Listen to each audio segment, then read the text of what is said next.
მოსახლეობის საყოველთაო აღწერის დასრულების შემდეგ ჩვენ შესაძლოა არ გქონდეს ცალსახა პასუხი, როგორია ქართული საზოგადოების რელიგიური შემადგენლობა. ეჭვი იმის შესახებ, რომ მონაცემებმა შესაძლოა არ გვიჩვენოს რეალური სურათი, მას შემდეგ გაჩნდა, რაც არაერთმა მოქალაქემ სოციალურ ქსელ Facebook-ში განაცხადა, რომ აღმწერმა მას ან საერთოდ არ დაუსვა კითხვა აღმსარებლობის შესახებ, ან წინასწარ უკითხავად დასვა ნიშანი დომინანტი რელიგიის გრაფაში.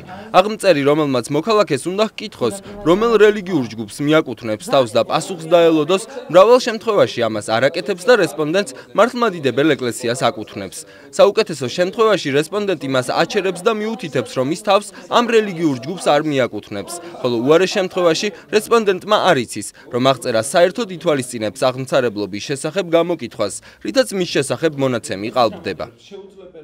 ჯერ ჩემი მშობლების ბლანკები შეავსეს და პირდაპირ ჩაწერეს მართლმადიდებლობა. წინასწარ არ იყო მონიშნული, იქვე მონიშნეს, ისე რომ არც უკითხავთ. მაგრამ მართალი არ მესიამონა, მაგრამ ხმა არ ამომიღია, იმიტომ რომ დაემთხვა. და შემდეგ, როდესაც ჩემზე გადავიდა უკვე მეგონა რომ მკითხავდა, იმიტომ რომ იქვე ვიჯექი. მაგრამ ამ შემთხვევაშიც პირდაპირ მონიშნეს და არაფერი უკითხავთ. რის შემდეგაც გავაჩერე და შევასწორებინე. აღმსარებლობის გრაფა ავტომატურად შეავსო და მართლმადიდებელი ჩაწერა, რაზეც მეკითხვა დამებადა თუ რატომ გააკეთა ეს, რაზეც მან მიპასუხა, რომ ძირითადად ყველა მართლმადიდებელს წერდა და ჩათვალა, რომ მეც მართლმადიდებელი ვიქნებოდი. იმავე პრობლემაზე საუბრობს საქართველოში სიდიდით მეორე ქრისტიანული სომეხთა სამოციქულო ეკლესიის წარმომადგენელი ლევონი სახანიანი.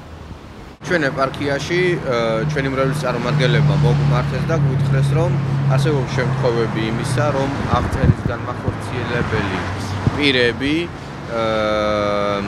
ზოგ შემთხვევაში არ ეკითხებიან რელიგიურ კუთვნილებას, ზოგ შემთხვევაში პირდაპირ აღნიშნავენ მართლმადიდებელს, როგორც ასეც, მაშინ როდესაც იმავე ანკეტაში არის შესაძლებლობა, რომ აღინიშნოს სომეხთა სამოციქულო ეკლესიის მრევლი. საქართველოს სტატისტიკის ეროვნულ სამსახურში ამბობენ, რომ ამგვარი შემთხვევების განზოგადება არ შეიძლება, რადგან ისინი ცალკეულია. საქსტატში აცხადებენ, რომ ამ საკითხზე აღმწერები კიდევ ერთხელ გაფრთხილდებიან. არის ალბათ ცალკეული შემთხვევები, არ გამოვრიცხავთ, რომ აღნიშნული შემთხვევები იყო, შესაბამისად ჩვენ კიდევ ერთხელ დავავალეთ ჩვენს ხელმძღვანელებს, ხო მუნიციპალურ ზედამხედველებს, სექტორის უფროსებს და ასე შემდეგ, საკმაოდ ისეთი რგოლები არის, ხო სახელმძღვანელო თვითონ ამ პროცესში, რომ მათ კიდევ ერთხელ გააფრთხილონ, თქვა ინტერვიუერები, რომ აღნიშნულ საკითხს მიაქციან ყურადღება, რადგან ეს ჩვენი მოსახლეობისთვის ერთ-ერთი საკმაოდ ისეთი მნიშვნელოვანი საკითხია. კითხვაზე რითი ხსნიან მსგავს პრაქტიკას საქსტატში ამბობენ, რომ შესაძლოა ინტერვიუერები ეთნოსსა და რელიგიას აიგივებენ. როდესაც ესა თუ ის ინტერვიუერი ხედავს, თქვა ადამიანის რესპონდენტის, თქვა ეთნიკურ წარმომავლობას, თვითონვე აკეთებს აღნიშნულ დასკვნას. რაც ბუნებრივია, თქვა ქართველს, ან თქვა გრეგორიანული, თქვათ, ხო, აღსარებლობის მქონე სომხები, ან თქვათ მუსლიმანური აზერბაიჯანელები, ხო, თუმცა შეიძლება იყოს, თქვათ, კათოლიკე ქართველი, შეიძლება იყოს, თქვათ, ქრისტიანი, თქვათ, აზერბაიჯანელი და ასე შემდეგ.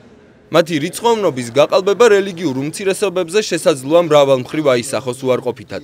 უმცირესობათა ლიდერები წინასწარ წუხდნენ, რომ არატოლერანტულ გარემოში უმცირესობას მიკუთვნებულ პირთა რაოდენობის ხელოვნური შემცირება უმცირესობათა უფლებრივი მდგომარეობის მნიშვნელობის მინიმიზაციას გამოიწვევდა. მით უმეტეს, რომ რელიგიური უმცირესობების წარმომადგენელთა ნაწილი ქსენოფობიური განწყობების გამო ისედაც უფრთხის საკუთარი აღმსარებლობის გასაჯაროვებას. საქსტატში კონკრეტულ მისამართებს ითხოვენ იმისთვის, რომ მომავალში მსგავსი დარღვევები თავიდან აირიდონ, მაგრამ პრობლემა აქაც არსებობს. იმ ადამიანთა უმრავლესობა, რომლებსაც ტაბულა დაუკავშირდა, პრობლემაზე საუბრობს, თუმცა არ სურს კონკრეტული ინტერვიუერი სამსახურის დაკარგვის საფრთხის წინაშე დააყენოს. ამგვარი მიდგომა კი შეუძლებელს ხდის პრობლემის მოგვარებას. აღსანიშნავია, რომ საყოველთაო აღწერა სახელმწიფოს 10 მილიონზე მეტი უჯდება და ამ საქმისთვის 10,000-ზე მეტი აღმწერი იქირავა.